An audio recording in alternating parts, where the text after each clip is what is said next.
বুধবাৰে বিশ্ব পৰিৱেশ দিৱসৰ লগত সংগতি ৰাখি চল ভিলেজ চেংচুৱাৰী কনজাৰভেশ্যন ছ'চাইটিৰ লগতে ইকো ক্লাব, চলা উচ্চ মাধ্যমিক বিদ্যালয়, মথুৰাপুৰ ছ'চিয়েল ৱেলফেয়াৰ গ্ৰুপ, আটছা মথুৰাপুৰৰ সহযোগত বিশ্ব পৰিৱেশ দিৱস পালন কৰা হয়। এই বিশ্ব পৰিৱেশ দিৱস উপলক্ষে চলা উচ্চতৰ মাধ্যমিক বিদ্যালয়ৰ পৰা মথুৰাপুৰ সদৰ তিনিআলিলৈকে এক চাইকেল ৰেলীৰে বিশ্বৰ মানুহক প্ৰকৃতি সুৰক্ষা সজাগতা সৃষ্টি কৰাৰ লক্ষ্যৰে পালন কৰে এই পৰিৱেশ দিৱস। চলাপথাৰৰ নিচেই কাষতে থকা চলা বনাঞ্চল, যিখন বনাঞ্চল অঞ্চলটোৰ সচেতন ৰাইজক লৈ চলা ভিলেজ চেংচুৱাৰী কনজাৰভেশ্যন নামাকৰণ কৰা চলা অভয়াৰণ্যখনৰ সুৰক্ষা আৰু সংৰক্ষণৰ বাবে এক সৃষ্টি প্ৰয়াস কৰি এই চাইকেল ৰেলী অনুষ্ঠিত কৰা হয়। এই চাইকেল ৰেলীত ছ'চাইটিখনৰ লগতে চলা উচ্চ মাধ্যমিক বিদ্যালয়ৰ ছাত্ৰ-ছাত্ৰী আৰু শিক্ষক-শিক্ষয়িত্ৰীয়ে সহযোগ কৰে। আজি 2024 বৰ্ষৰ বিশ্ব পৰিৱেশ দিৱস আৰু আমি সমগ্ৰ বিশ্বৰ লগতে আমি চলা ভিলেজ চেংচুৱাৰী কনজাৰভেশ্যন ছ'চাইটিও আমাৰ ইকো ক্লাব, চলা উচ্চ মাধ্যমিক বিদ্যালয়, মথুৰাপুৰ ছ'চিয়েল ৱেলফেয়াৰ গ্ৰুপ আৰু আটছা মথুৰাপুৰৰ সহযোগত আমি বিশ্ব পৰিৱেশ দিৱস পালন কৰিছোঁ।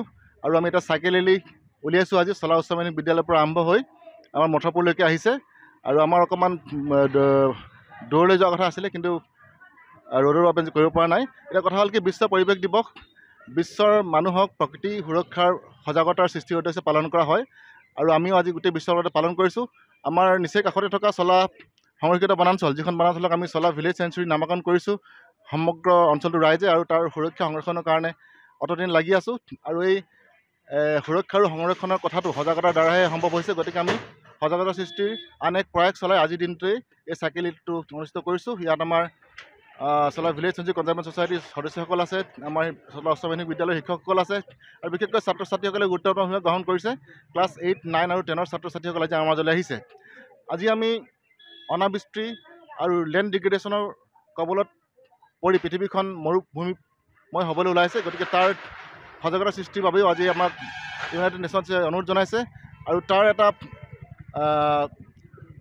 পদক্ষেপ ল'বলগীয়া পদক্ষেপ হিচাপে আমাক লেণ্ড ৰেষ্ট্ৰিকশ্যনৰ কথা কৈছে।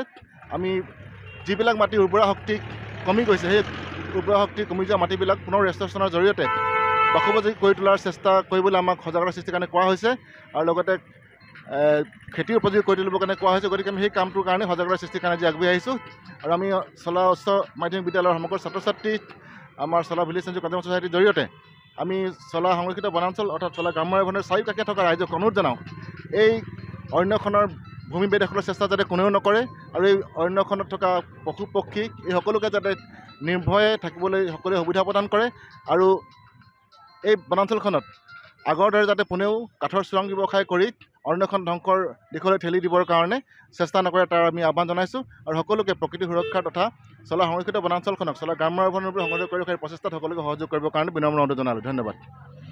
মথুৰাপুৰৰ পৰা ইছলাম আহমেদৰ ৰিপৰ্ট, অসম আদিত্য।